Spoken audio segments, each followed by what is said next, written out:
En el pleno de esta mañana, los tres grupos políticos, Partido Popular, Partido Socialista y BNG, votaron a favor de una moción en la que se exige a Nova Galicia Banco, al Gobierno del Estado y a la Xunta de Galicia la aplicación de medidas urgentes para evitar el expolio de los ahorros de los miles de familias gallegas afectadas.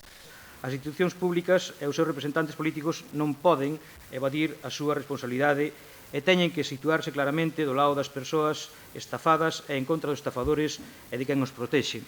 E vostede, señor presidente, ademais é o presidente do Partido Popular a nivel provincial, ten moitísima capacidade para presionar tanto a nivel da Xunta como a nivel de Madrid. Creemos que debe presionar para que isto acabe producindo os resultados agardados e que non quede só nunha declaración de boas intencións. A min gustaríame, como representante político, gustaríame que quen estivera aquí dando a cara explicacións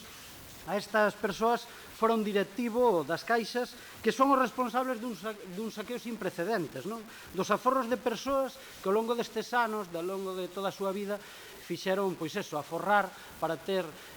un futuro que si xa é complicado de por sí nestes tempos, pois para eles moitísimo máis por este saqueo, como digo, ao cal lle levaron esas persoas responsables.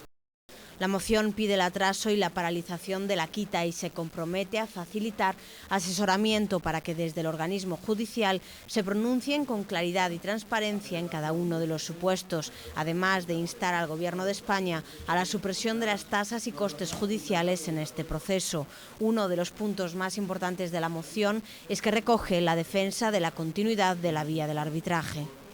O pasado xoves, soubemos que a Xunta de Galicia puxose en contacto con Nova Galicia Banco para exixirlle que reabra o arbitraxe. Compe lembrar, e isto hai que decirlo así, que esta medida require que as dúas partes estean de acordo en someterse á arbitraxe, non só as persoas afectadas. Polo que a Xunta de Galicia, ata que a totalidade dos aforradores recuperen os seus aforros, non cesará no seu empeño e así nos consta.